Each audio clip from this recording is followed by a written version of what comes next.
Only air launch can do that. Why? Well, a few reasons. First, when you build a launch pad, cram it full of electronics, and set it on fire with a rocket engine, it takes a while to fix between launches. And to keep us safe back on Earth, under every launch is a no-go restricted zone. So if Weekend Warrior Willie finds himself sailing past that line, the whole mission could be scrubbed. This no-go box is smaller and farther from people when you launch from the air. Oh, and don't forget Mother Nature. Thankfully, the weather is better above the clouds. This can all cause congestion for ground launches, but not every mission can wait. Air launch can be more responsive, more flexible, and less disruptive. It's launch on demand, just like booking a flight. Now all you need to get to space is access to a runway and a dream.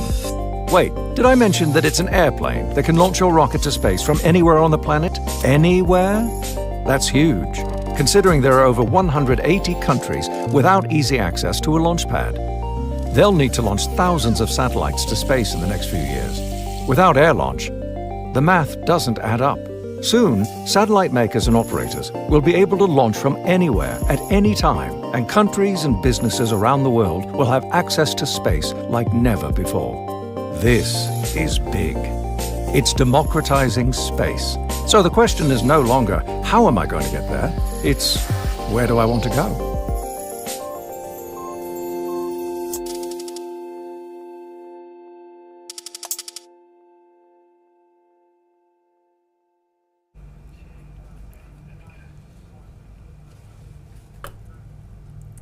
Welcome back. I'd like to recap some of our previous launches here at Virgin Orbit. So we started off with Tubular Bells. That marked our operational debut of Virgin Orbit's launch service. For Tubular Bells, we successfully carried 7 satellites to low Earth orbit. With Above the Clouds, rightfully named, we achieved new orbital inclinations never before possible on the West Coast, and also launched through inclement weather. This was our 3rd successful consecutive flight in less than 12 months and included a rapid call-up for our Spire customer, where we went from notification to fully integrated satellite in less than 24 hours.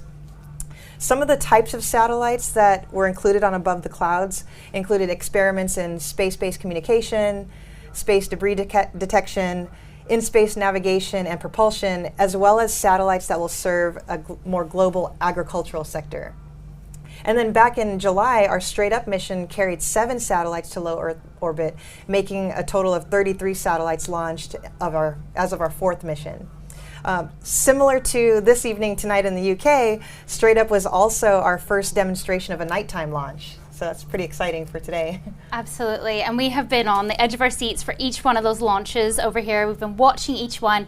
We've been learning so much for each one as well. And we've implemented in everything that you've seen here tonight, ready for us to launch for the first time in your first launch out of the US. So thank you for those previous launches. They've been so exciting. Yeah. And now it's our turn. But why are we here? Why are we launching from the UK? Well, we actually build a large majority of the world's small satellites here in the UK, but up until tonight, we have never been able to launch them. So with Virgin Orbit, we are now able to access space and be the gateway to space for not just the UK, but also for Europe. And that means a lot to a local economy like Cornwall. And for Cornwall, it means that we can bring jobs, we can grow and diversify the economy, and my favorite bit, we can inspire an entire generation of new people into the space realm. We're so excited and we're so happy to be launching with Virgin Orbit here. And I think we're going to talk about some of the future spaceports that you have coming up. Yeah, let's go ahead and take a look at this launch recap video for now.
Welcome back. Quick update from the Mission Control Center here. As I had mentioned earlier, our red team have approached the vehicle for all of the fuel line disconnects and the data disconnects as well. Another thing that we have checked since we were last on screen was all of our data communications to our downrange stations. We'll talk a little bit about the ground stations a little bit later, but we are confirming that all of the dishes that will receive the data from the rocket during its flight today are online, and we are still go for launch. You may be hearing on the mission control chatter the talk of an LCC. That's our launch commit criteria. We are currently working through all of our console permissions to hear all the go for flights from all of those departments. So stick with us. We'll be back in a minute.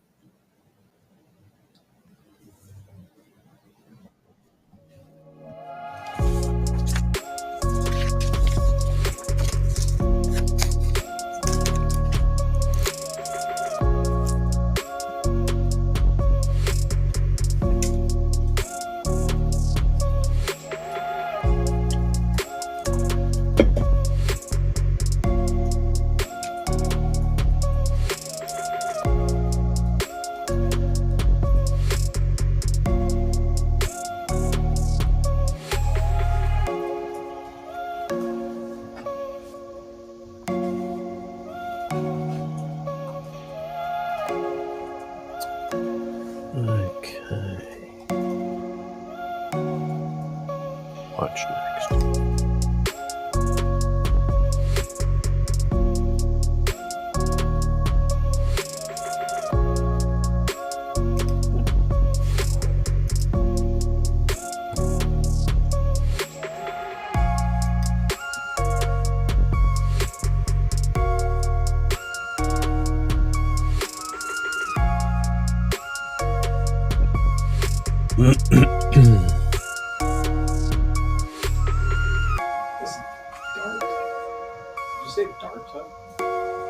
Data, as pronounced in the America, data.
LDN control, be advised you started number 3 engine on Cosmic Girl.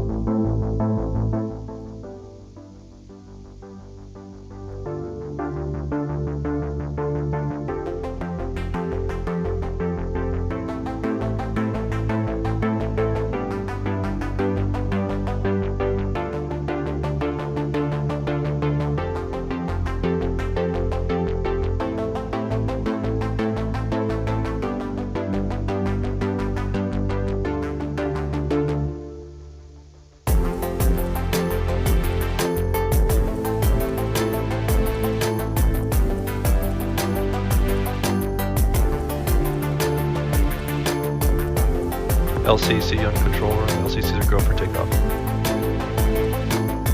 Base copies on control. MCCs go for takeoff.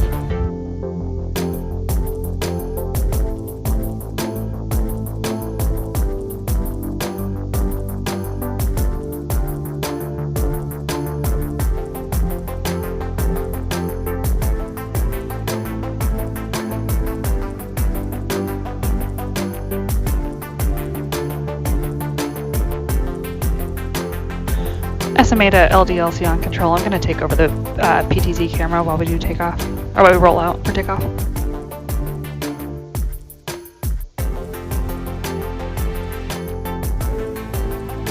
LDN control room. SMA, please repeat. I'm going to take over the PTZ camera for takeoff and roll. Or sorry, roll for takeoff. Thank you.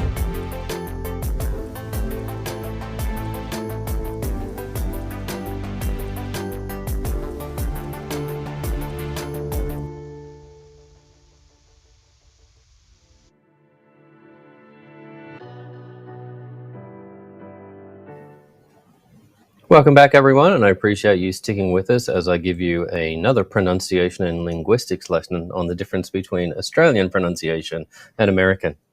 We're actually going to take a look at our flight path now. Quick MCC update. We are go for takeoff. That was just called about 30 seconds ago.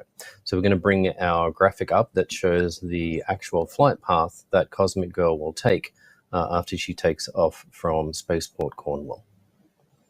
Once that's come off, you'll see that she'll track over the water there, taking off in a westerly direction out towards Ireland, and is going very close to counties Kerry and Cork. Then she'll take a left-hand turn and go into what we call our racetrack. And as you can see, it's aptly named because of the shape. We do 2 passes in the racetrack. The first one is the cold pass, and that's essentially where we're doing a lot of checks on the aircraft, the rocket, the prevailing winds, and the weather.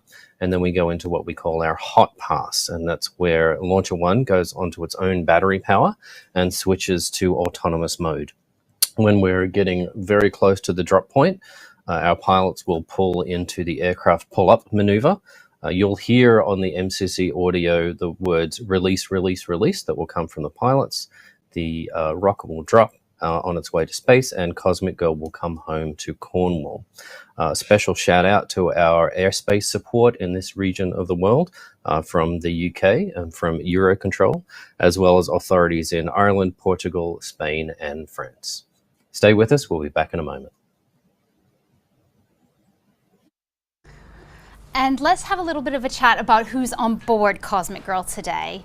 We're so lucky to have 2 pilots and 2 launch engineers who are incredibly talented and well-versed in Cosmic Girl and this incredible launch that we're about to see. We'll talk about our 2 pilots first. We have Matthew Stannard, or Stanny, as he likes to be known, our RAF test pilot who's on secondment from the RAF over to Virgin Orbit. Joining him in the cockpit is Chief Pilot Eric Bippert. The 2 of them are an incredible team, and we know they're going to do an amazing job for us tonight up above the Atlantic Ocean. Joining them in the back, we have 2 launch engineers. We have Dale Alexander, and we also have Bryce Schaefer. These 4 have been amazing. We've really got to know them here in Cornwall. They've been doing test flights around the county, as well as getting into the schools and really inspiring the local school children about maybe becoming a pilot or a launch engineer or working with rockets. So the whole community is definitely cheering them on down here in Cornwall tonight. I think we'll leave it there for a moment and we'll watch Cosmic Girl as she hopefully starts to make her way around the airfield.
Control, be advised, Cosmic Girl's taxi.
As you can see on our visuals right now, Cosmic Girl is taxiing.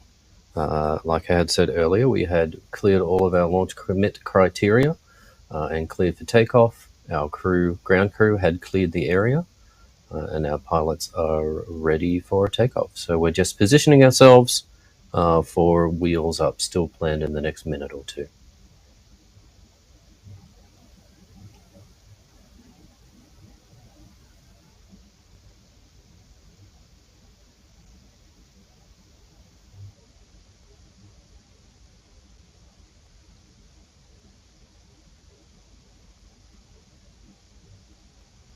As Natalie had said earlier, this is our second nighttime takeoff. Our last mission was also a nighttime. And some folks in the area of Cornwall and also the counties I mentioned earlier in the south part of Ireland may have noticed in the last couple of weeks Cosmic Girl making some practice runs out there off the coast. Cosmic Girl is now on the runway taking off.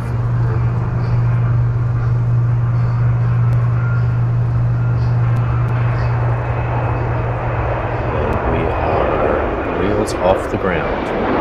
Godspeed Launcher 1, Godspeed Cosmic Girl on this historic both European and UK mission to open space for everyone.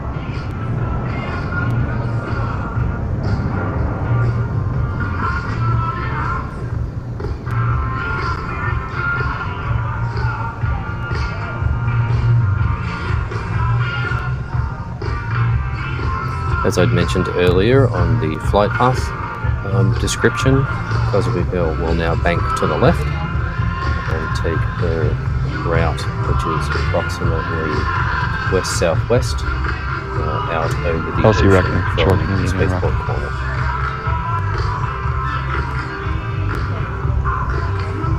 LD Radiohead on control room, S-band lock acquired in Newquay. Copy, S-band lock acquired in Newquay.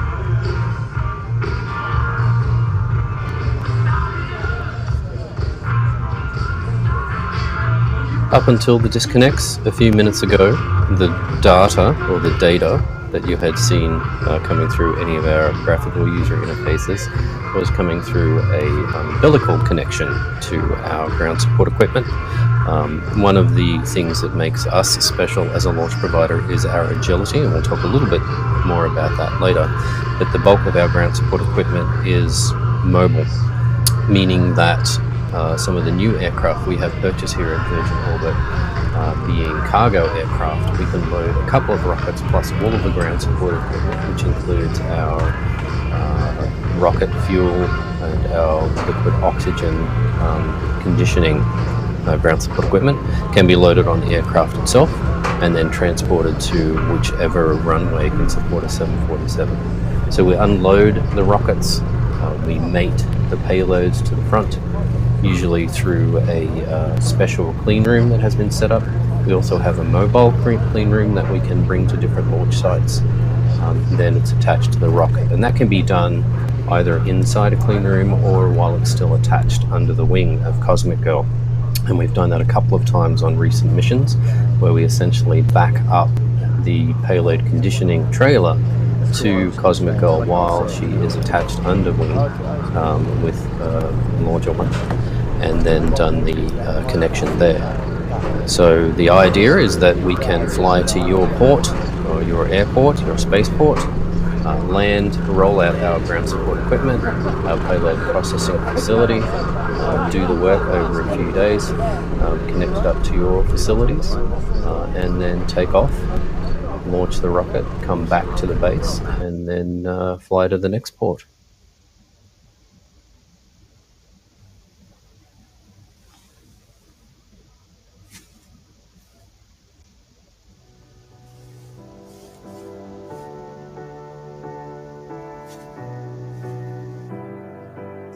You can see on the graphical user interface here, all of our temperatures and pressures remain to be nominal. Some of the more interesting stuff you'll see is now down at the bottom of the screen, where the Cosmic Girl panel shows that she's currently a little over 300 miles per hour and steadily climbing, just gone past 12,000 feet.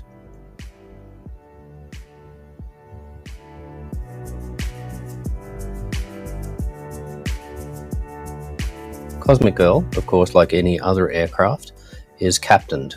And that means that the captain on board in the cockpit is the person that is the authority on the vehicle. So there may be some slight changes to altitude climbing or the trajectory that Cosmic Girl uses to move out to the racetrack, and that's up to the captain. But generally what we expect to see here is that when we're in the racetrack for the cold pass, we'll be at approximately a little over 35,000 feet.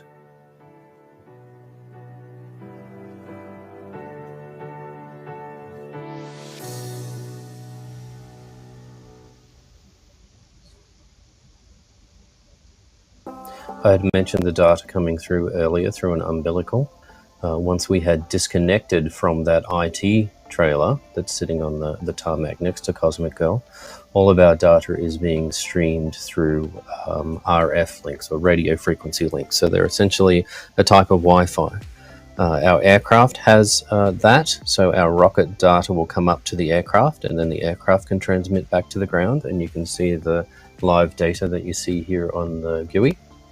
Once the rocket is dropped, it has its own S-band transmitter. It's a relatively tried and true technology, S-band. It's the same technology that streamed the photos of the initial Apollo moon landing through the Parkes Radio Telescope in New South Wales, Australia, back before I was born.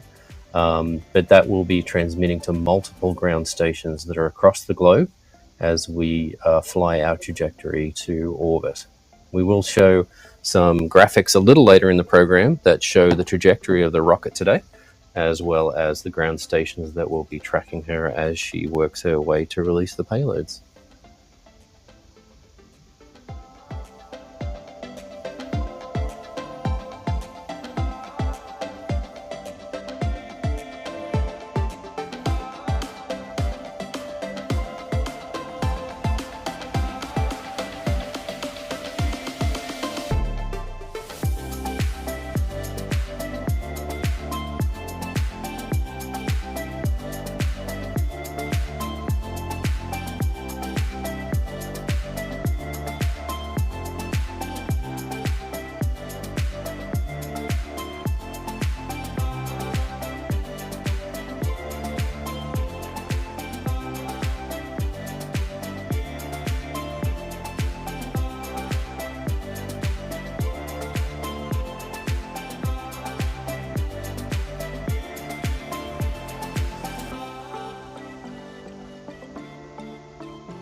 Wow, that was amazing. I had to step out and see that with my own eyes. So thank you, Chris. That was so informative as well.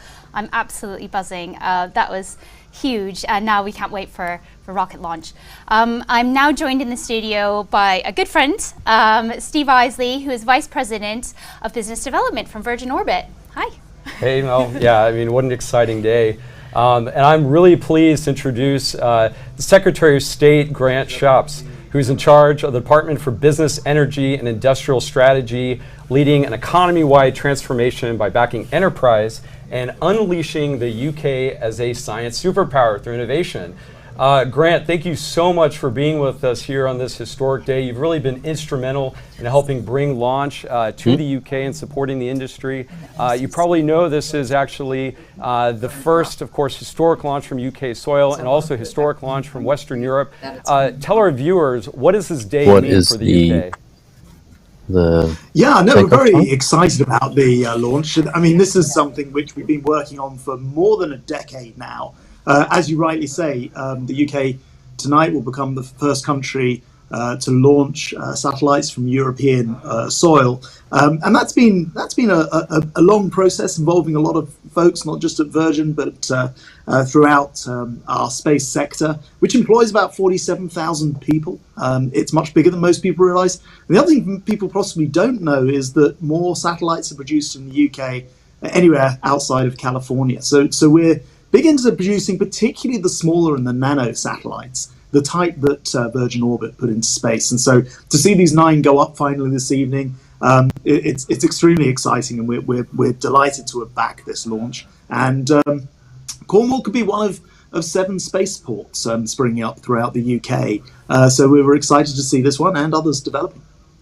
And you mentioned some of the industry here in the UK. So how do you think this and future launches will really help propel the space ecosystem in the UK, including jobs? And what makes the UK such a great destination for launch and for space? Been set. Yeah, I mean, for a start, I think anything like a space launch just puts it front and center of people's minds. I was just watching the top of the 10 o'clock news here on the BBC, and I see they were giving this a mention and saying that the satellites are being launched right now. It brings people's attention to it. So if you're a youngster and you're watching this tonight, or you're catching up on it tomorrow, you'll be understanding that space launches are something that happen from the UK. I think that's incredibly important. It brings more people into the business. You asked the sensible question of why the UK. Well, it happens that particularly for the type of satellites which are increasingly getting launched, a lot of these smaller satellites, they've gone from about 1% of the market to 11%. And we think that over the next decade or so, there'll be huge opportunities, probably about £15 billion worth of launches of these smaller satellites. The UK happens to have the right location, in other words, geographically. We've got the right science with, 7 of the world's top 20 universities, and we've got the right industry combined with government to help all of those things stack up and ensure these launches can happen. And I know that from personal experience, because both in my current job as business secretary, but also my previous job as the transport secretary, I've tracked and worked on this launch. I've been down to Newquay in Cornwall. I actually brought over the rocket for the G7 last year to Cornwall. So we've had a lot of, to get these things going, you have to have a lot of different elements come together: regulatory, scientific, industry, government, all working in tandem, and that's the thing the UK's got going for. And we know that you have a strong love for science, and part of your platform is making Britain really a science superpower. How do you see space launch and this ecosystem developing in Cornwall contributing to that? Well, it's hugely important to that. I was just looking across the kind of list of the payload tonight. There are a whole variety of different satellites. So you've got Amber 1, that's a satellite that's built in Glasgow. You've got Prometheus 2, that's a satellite built in Hampshire. You've got Space Forge satellite that's built in Cardiff. So you see, as I go around the country here, every part of the country, every part of the United Kingdom has got a link to what's going on in Cornwall tonight. And that's incredibly, incredibly important and exciting. But as I mentioned before, not to take anything away from Virgin Orbit, because you guys have got there first with this unique launch system that has so many benefits. But we have a number of vertical spaceports being built and being planned, so 7 in total. And I'm expecting to see vertical launch from Scotland, for example, possibly later this year or next year. So this is an exciting time. It's worth a lot of jobs, not just in Cornwall there, perhaps 250 or so, but actually across the country, in the thousands, in the tens of thousands, and making the UK a great place to do space.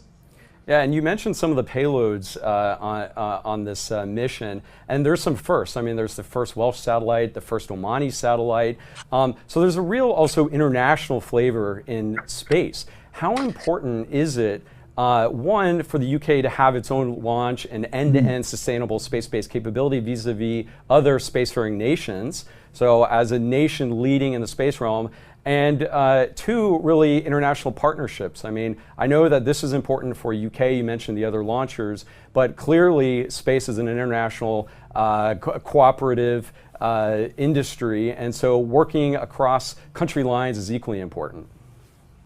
That is absolutely true. And just in the autumn, we signed a deal essentially with the European Space Agency. We put in, I think the figure springs to mind is over £1.8 billion. We secured 3 more British astronauts. So we're working in the international sphere, so in Europe, but also with NASA and a whole variety, and have historically done so. Kind of interestingly, though, you ask a really interesting question, because the UK is the only country in the world to more than 50 years ago have designed, built and launched its own rockets and satellites successfully into space, and then scrapped the entire launch program. This was back in 1971. It's a long time ago now. It was kind of a surprising thing to do, given many other countries or other locations continued or have got into the space race since then.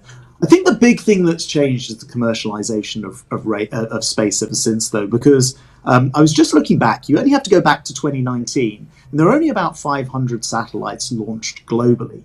But in 2021, so just a couple of years later, there were 1,900 satellites launched. So you can see this is a massively growing market, particularly these smaller nano satellites, some of which are no bigger than a shoebox, that the United Kingdom really has great speciality in, as well as some of the bigger ones, which we've always hear. So there's a big market, and we want to work globally. We want to do that, but we also think that we can grab probably as much as 30% of the launch market on these smaller satellites, which is something we're very keen to do. I think that's absolutely right. I mean, the UK has all the pieces to the puzzle. You've got all the satellite manufacturers, you've got incredible universities, you have the logistics, and now you have the launch capability. So really, you have this end-to-end sustainable space applications mission capability that is unrivaled practically for the small satellite market in particular, and definitely joining the other few nations that actually have their own launch capabilities. So I think really that we're pleased to be your partner on this journey and help make that a reality. Maybe shift. Well, thanks very much. It's great to hear you say that, because folks won't know, but we generate about £16.5 billion from space income each year in this country, and it's only set to grow. And we're going to work internationally to make that happen. And having this launch capability from British soil clearly puts us front and centre of that. Absolutely. And finally, I think so people know that you're a pilot yourself. So as you know, captive carry is happening. Our pilots are going on this journey, going forward. Maybe you could talk a little bit about your experience as a pilot. Just what's going through your mind? Like, what is your mental state right now, and how exciting is this for the people that are really on the front lines here of this launch? Well, obviously I offered Virgin Orbit the opportunity to use me as the pilot, and I'm just kidding. I think everyone who flies, everyone with a pilot's license knows that the thing that you're always doing before a flight is you going through the pre-flight checks in your mind, and then after that you go through the whole sequence of thinking through the flight. I visualize the flights that I take in advance, and I know that the captain will be doing exactly that. Incredibly experienced RAF pilot flying the aircraft this evening. He will have run through this, has done it, of course, in reality as well, so it's not just a sort of in principle thing. And that visualization, I always find as a pilot, really helps the process of flying. And of course, on a mission as important as this, I know that is the work that will have been going on in advance. Yeah, and we're of course rooting for our pilots, we're rooting for our engineers, we're rooting for our team. I know the country is behind this mission. We're excited to be here in the UK. Grant, in the few seconds we have left, is there anything else you'd like to tell our viewers maybe about this mission, or about some other insights, some parting words, if you will? Well, look, when I came down to Newquay, and we brought over the rocket last year, actually it was a replica of the rocket last year, some people said to me at the time, this is all fine, but actually, is this just a static display? Is it really going to happen? Is it really going to happen from the UK? And, collectively, and you guys in particular have proved that the answer is definitively yes. The aircraft's in the sky, I think in 48 minutes or so, we're looking for the drop. So, I just want to say, say a big thank you to everyone. And it's now thousands of people who've been involved in getting this mission up and running. There were any number of things which could have stopped it. And the first time you do something, particularly from somewhere new, there are lots of regulatory barriers to overcome. I actually want to express my thanks to my Irish counterpart, who I spoke to and helped clear the airspace, to the Portuguese, and many others who've been involved in this evening. But look, I think this is an amazingly exciting time. We're all eyes glued to the drop and the launch of these satellites, and well done to you folks for making this happen. And tonight, all eyes are on the United Kingdom launching these satellites. All right, Secretary of State Grant Shapps, thank you so much again for your continued support. Thank you for your leadership, and we look forward to continuing the partnership. Thank you.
Welcome back, everyone.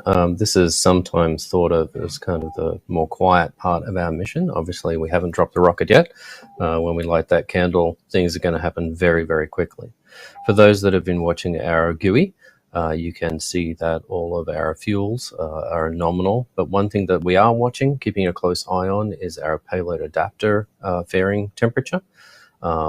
During the climb, the aircraft right now is at, I believe, just over 30,000 feet, which is nominal. And during the climb, we were moving through the clouds in a storm cell. One thing we like to do during our captive carry is actually do a little fin wiggle to make sure that if there is any icing that occurs on the rocket during captive carry, we're able to break that away. We detected no icing during the captive carry up to this point, but we did that little execution anyway, and that all worked nominal. We are tracking nominally. I keep saying nominal, which is a good thing. We are tracking nominally on our flight path out towards the racetrack right now. We'll be back in a moment.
Hi, everyone. Welcome back. I have a very special guest with us, Colonel Davis, who is the director of the Office of Space Launch at the NRO. And Colonel Davis is joining us here today on behalf of one of the payloads that is flying with the launch today.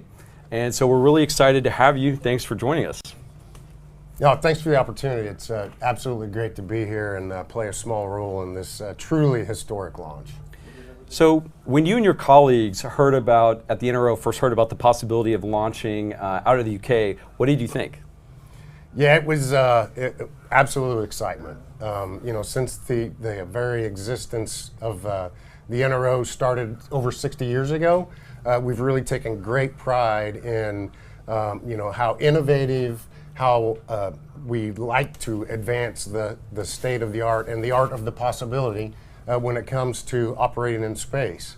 This was just really another one of those opportunities to do something brand new, to do something exciting, and that's all really truly in our DNA. And so, of course, I mean, there are other launch sites, historic launch sites in the USA, like Cape Canaveral, Vandenberg. What do you see as the value of having additional launch sites, in particular out of the United States? Yeah, anytime that we can go to any different launch site, any different launch capability, that adds diversity to the portfolio of launch solutions that we as the NRO launch providers are able to give our customer set. That enables them to be able to not hinder what they're doing with their technologies and really opens up the aperture for more advancement and more ability to do what we need to do in space. And so do you see then there being potential advantage or value to geographical spread, particularly when you think about launching internationally?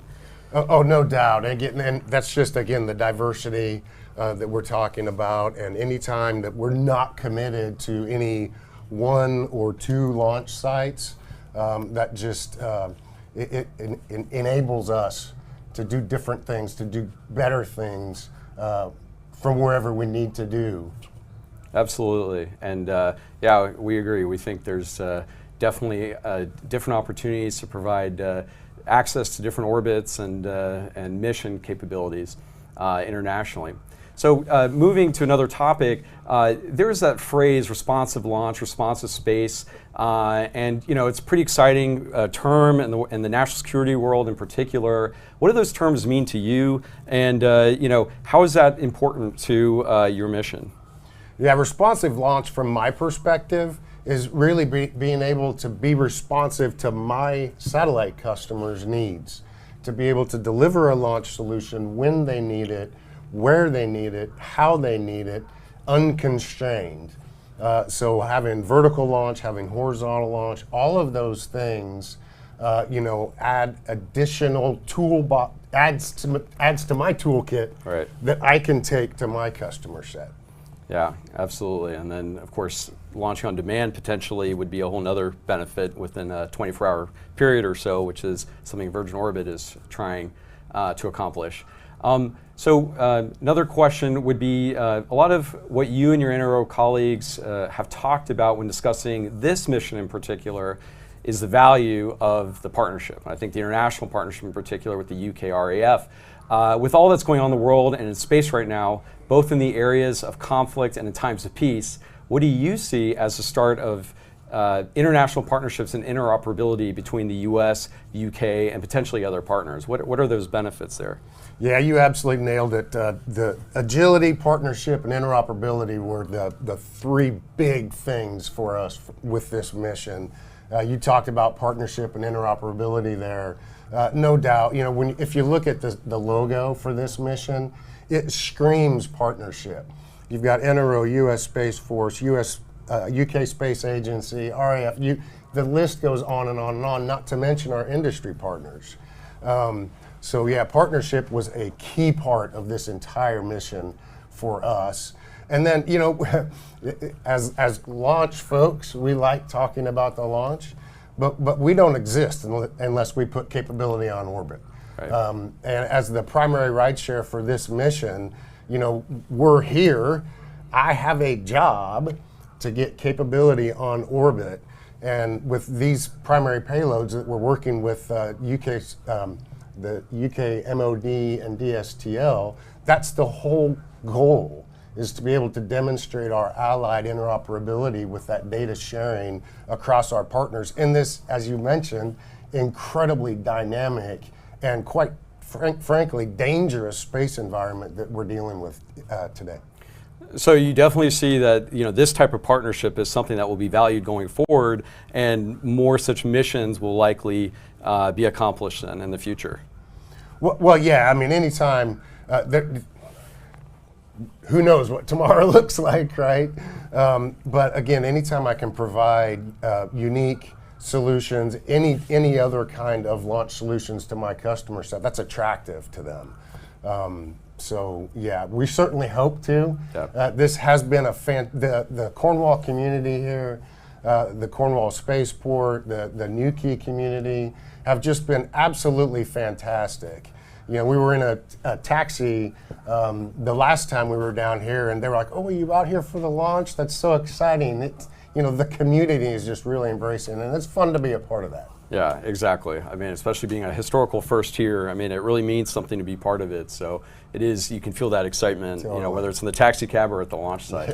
Yeah. And then finally, the other major element of the partnership that often gets discussed is between government and commercial industry. How is the ability to leverage commercial industry in particular, and in order to tap into new capabilities, change the way that you and your colleagues work and think about missions?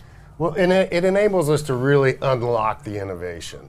That we are all about advancing technology and innovating. Nobody does that better, more efficiently, quicker than the commercial environment. So anytime that we on the government side are able to put constructs in place, like the contract that we used to acquire this particular launch service, that really harnesses the energy and the power that's in that commercial industry, so we can work together better and ultimately advance our U.S. and allied capabilities. Yeah, I couldn't agree more, of course, on the commercial side.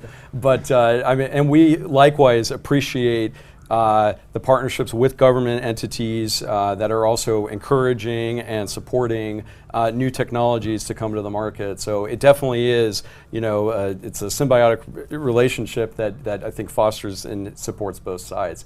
So Colonel Davis, it's really been a pleasure having you here today, and we thank you for coming down to Cornwall. Do you have any final thoughts or words you'd like to say as we get ready for the launch?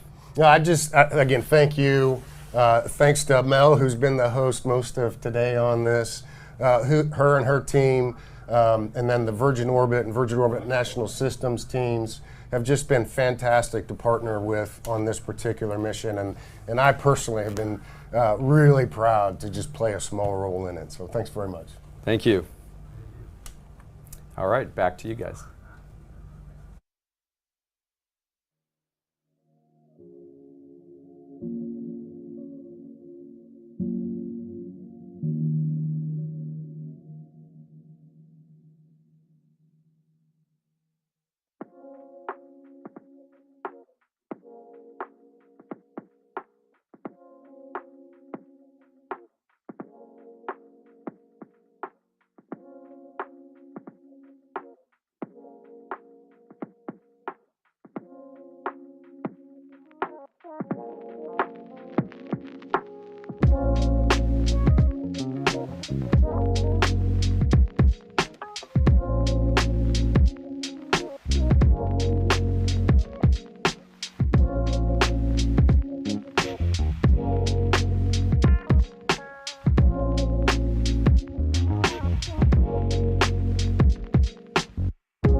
Welcome back, everyone. As you can see from the data that we're just showing on our graphical user interface, all of our levels are still nominal. We're watching, as I had mentioned earlier, we're watching that payload adapted temperature, but that is still doing totally fine for this phase of the flight. For those folks that have been watching our 3D map, which we'll bring up now, you'll notice that we did fly just south of the county of Cork in Ireland. We've taken our left-hand turn, and now we're in our racetrack that I had mentioned earlier. So we'll be moving into our coal pass in just a moment. We are still on track for our previously advertised drop time. So yeah, stay with us.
Welcome back, everyone.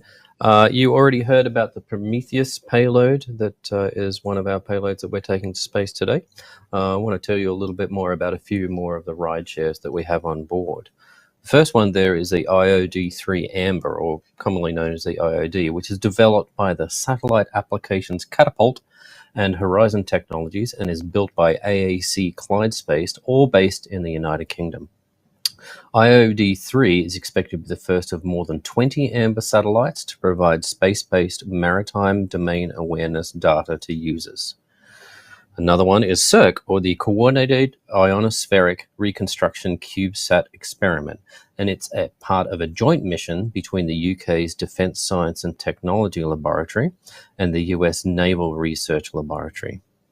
Third one there is Dover, which is developed by the RHEA Group of Belgium, and it's the company's first satellite in its 30-year history. We're very proud to be carrying her on board today, and is being co-funded through the European Space Agency's navigation program and built by Open Cosmos of the United Kingdom.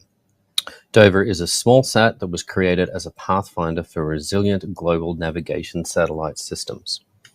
We're going to bring up the GUI again. Just a couple of notes from the MCC. Our launch commit criteria for terminal count has been given the all clear. The terminal count is the portion when the rocket goes into an autonomous mode. We did have some questions on the YouTube stream that I want to address. Some folks saying this is actually the second launch after Wallace and Gromit went to the moon for cheese. Thank you very much for that. And also the use of Fahrenheit versus Celsius. Typically in aerospace world, we use imperial units over metric units. I think that's all I got for the moment. Like I said, we're moving into the cold pass, and things are about to get very exciting. So please stay with us.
The moment we've all been waiting for is about to come. But before that, we want to talk a little bit about the mission name, Start Me Up, which is named after the iconic British rock band's record, Start Me Up, that was released by Virgin Records in 1981. I can't think of a better name for the mission, for a starting up launch out of the UK. But let's hear a little bit more from a familiar face, Sir Richard Branson. Start Me Up.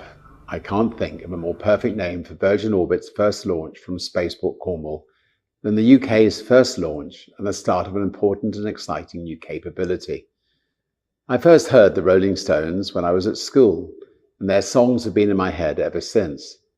As a nervous teenager, armed with a tape recorder, bigger than me, I interviewed Mick Jagger for Student magazine.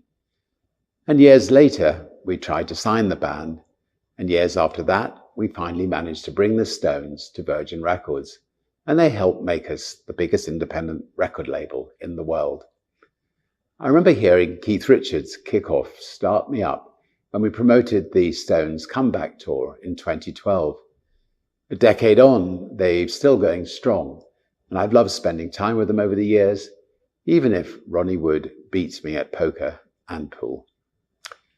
One of the most wonderful parts of Virgin Orbit's missions has been the opportunity to bring the Virgin family together, not least by honouring a Virgin Records artist with each launch.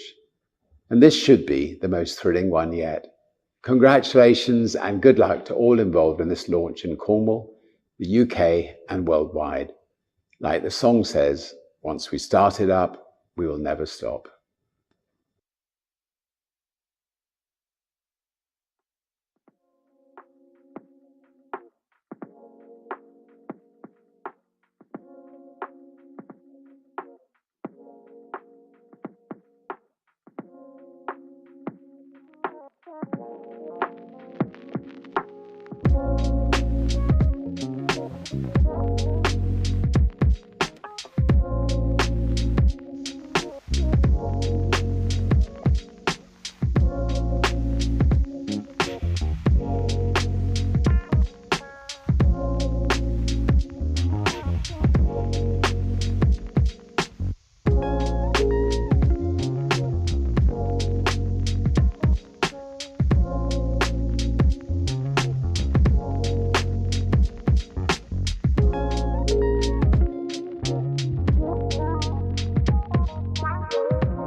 Welcome back. Just a quick update from the MCC. As you can see on the screen right now, we have made it through our cold pass, and we're now working through the hot pass. The counter on the left-hand side is a little bit of a misnomer because it's really drop ready time. And I also did want to mention, you probably saw a quick camera feed that we had where the screen looked black. That's actually nominal because that was a live camera feed from the camera that's actually on the rocket underneath the payload fairing. You can see now this is an aft camera view from the drop. So we have, it looks to be a successful ignition of the stage 1 engine as we make our way to space.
Like I had said before, a lot happens very quickly after drop.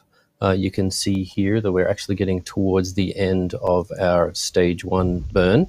Everything is nominal so far. We've had our pitch up on the bottom, on the burn time Stage 1 that you throttle can down, see Commander. on the graphical user interface if you do have that one up. We have made it through max Q alpha, which is one of the most stressful physical moments for the rocket, very comfortably through max Q. And then also through our maximum heat, aerodynamic heat heating. We have made it through MECO, our main engine cutoff. That is our Newton 3 engine shutdown, is reported as nominal.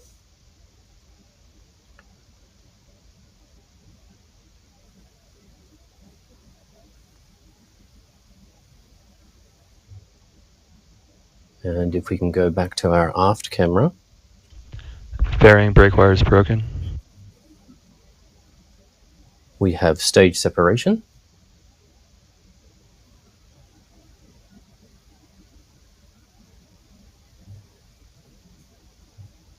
You may see dropouts in the data during the flight here. That is expected as we're switching between the different ground stations that are picking up the signal from the rocket.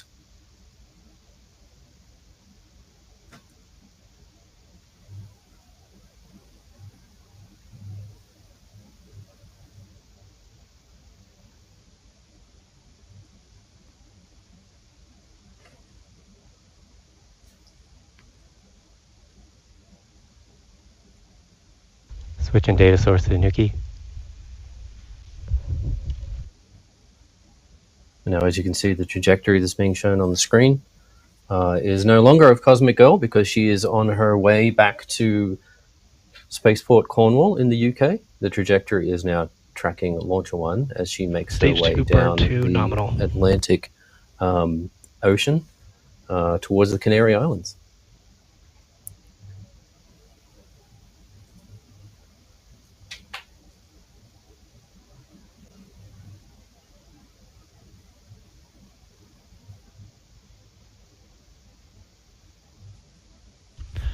Stage 2 trajectory nominal. Stage 2 trajectory nominal. That means our flight path is as expected, being picked up by those ground stations. We're probably almost coming up on halfway through our stage 2 burn number 1. On the GUI here, you can see in the center there, obviously the cool flame coming out the left-hand side. but you can see the fuel and the oxygen leaving the stage as it goes through the engine. Another really neat thing to see is the gimbal over on the left-hand side. The blue square with the dot in the middle shows you the position of the engine as it is steering stage 1. Stage 2 burn nominal.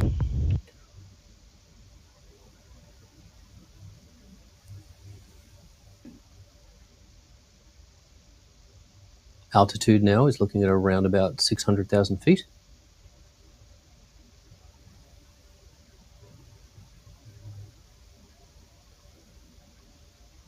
Approximately 3 miles per second.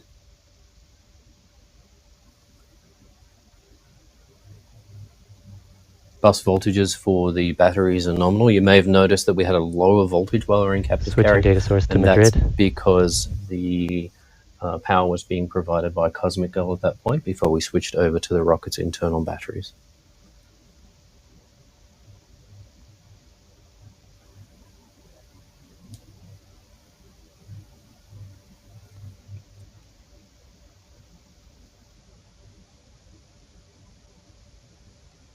Stage 2 burn is a little longer than the Stage 1 burn, so this might take a little while for us to get to second engine cutoff 1.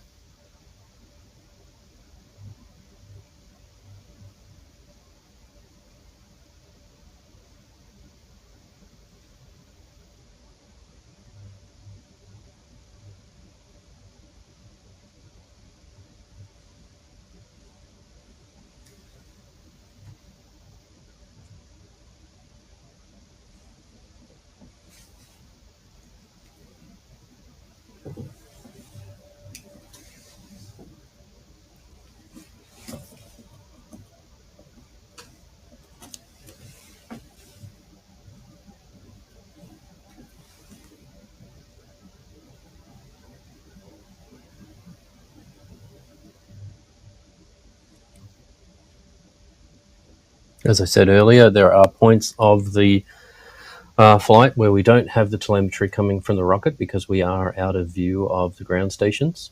Our flight software folks have implemented a store and forward on our rocket, which means that when we are out of view of the ground stations, we are storing that data so that the next time we do come in view of a ground station, we can download it and confirm and target back lock through. from Madrid. Data source switch to Madrid. Our Madrid ground station has locked on to our rocket and is streaming the data now.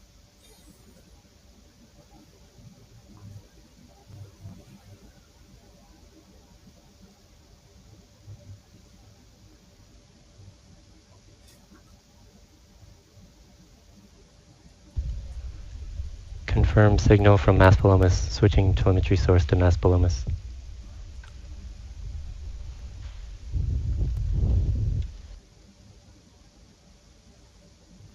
Newton 4 shutdown initiated.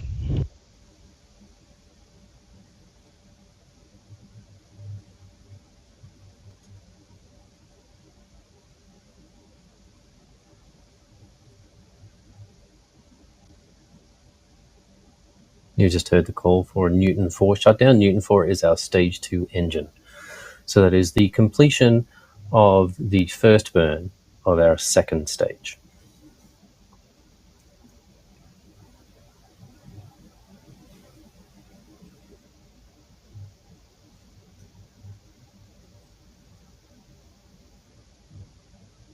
You can see along the bottom of the screen right now, our flight timeline has been updated to show the Cosmic Girl is returning, obviously, and then Launcher 1, which takes up the majority of the flight timeline there, is at our S2 cutoff, or our second stage engine cutoff.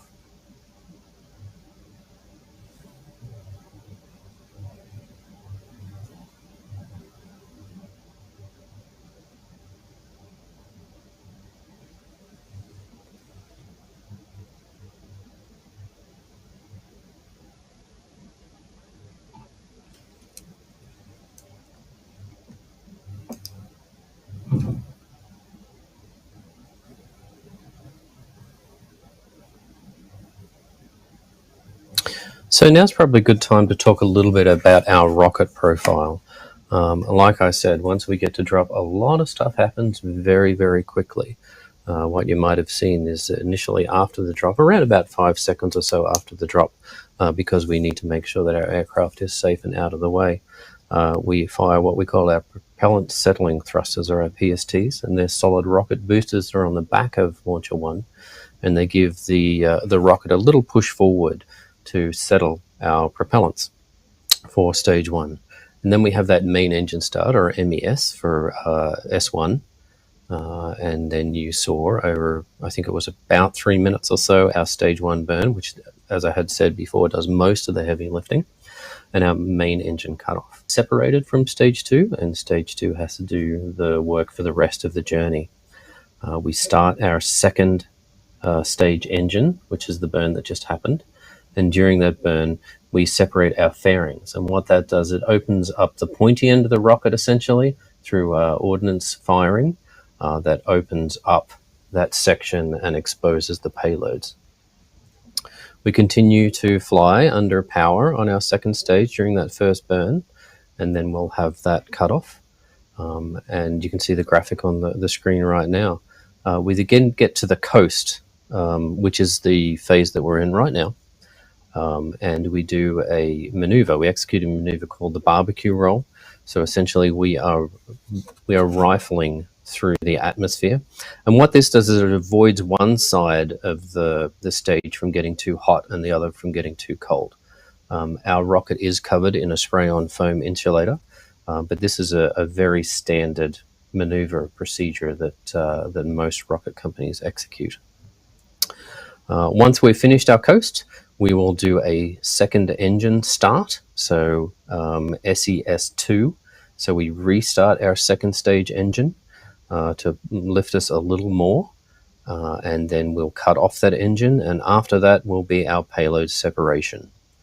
And that's when we can start popping champagne corks and dancing. After payload separation, we do have a couple of extra things that we want to do here during this mission, and we will do a maneuver called the CCAM, or the Contamination and Collision Avoidance Maneuver, and then we will actually fire our second stage for a third time, so you'll hear calls for SES, or Second Engine Start 3, and then SECO, or Second Engine Cutoff 3. Once that's complete, we go into a phase that we call safing, and then the mission is complete.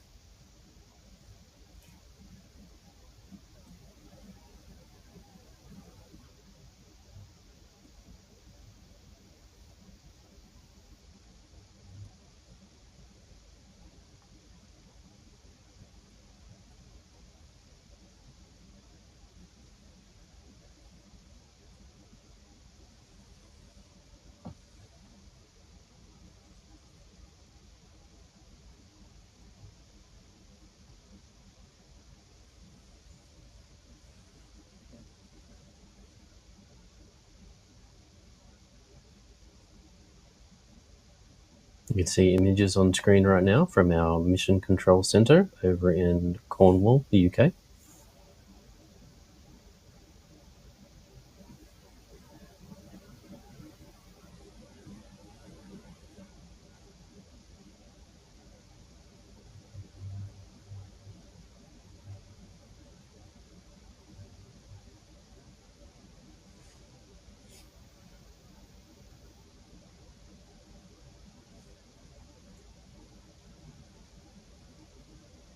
Take a moment to say how much we appreciate the folks that came out to Cornwall this evening to watch our launch. It is a historic day, obviously, for the United Kingdom, but for Eastern Europe as well. And we very much appreciate you all being here today, including those folks that have joined us on the live stream through YouTube. Thank you for being here and being part of this journey with us.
Control, we're gonna change the traffic light back to green.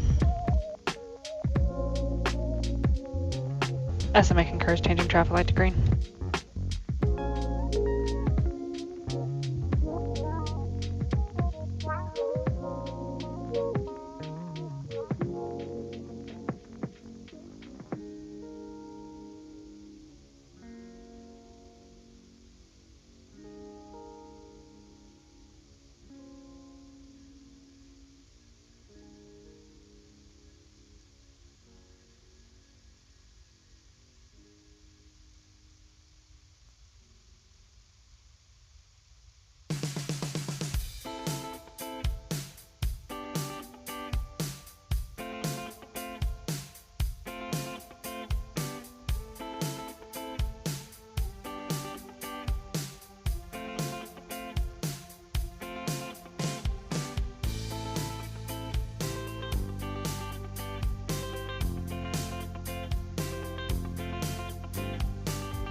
LD to SMA on control, do you copy?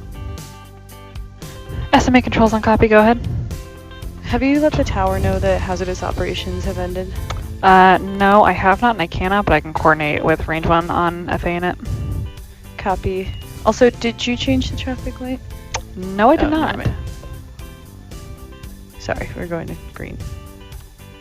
Is it green now? Let me pull up the... It's okay, LC is working it. Okay, copy. SMA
Welcome back, everyone.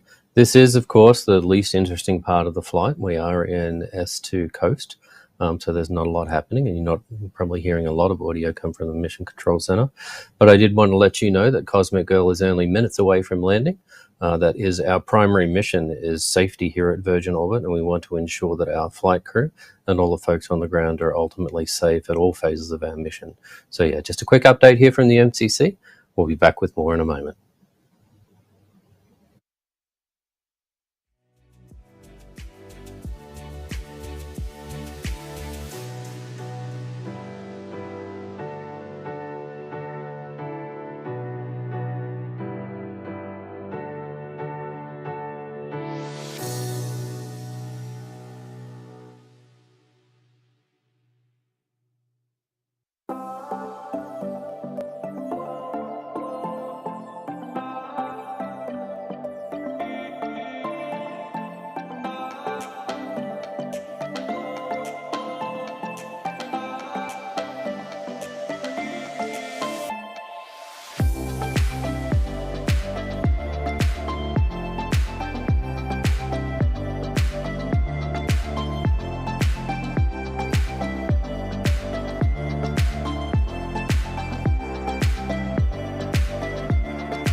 Welcome back, everyone. It appears that Launcher 1 has suffered an anomaly which will prevent us from making orbit for this mission.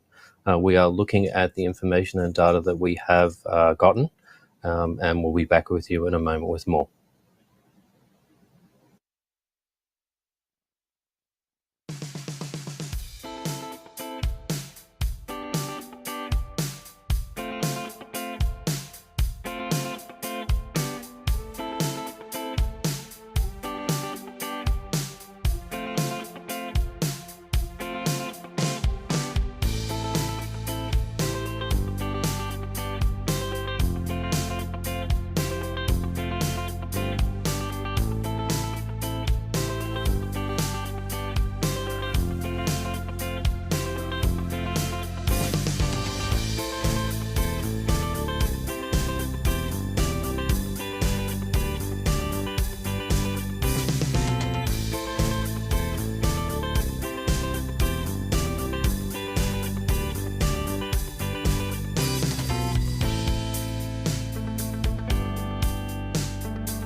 Welcome back as we see Cosmic Girl touching down back to UK Spaceport Cornwall. She did a magnificent job today and was fully successful in her portion of the mission. As I had said earlier, Virgin Orbit's #1 priority is the safety of our flight crew and the folks on the ground as well. So we can see that she has come home safely.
Welcome back, and thanks for sticking with us for this long, everyone. We have experienced an anomaly, and we are gathering more information. I did want to take this opportunity to thank our customers, our Virgin Orbit team, VONS, UK Spaceport Cornwall, of course, and our BSL interpreters over in the UK. We're going to be ending our live stream at this point, but please be sure to check out our other channels, our social media channels, for more information as soon as it's available.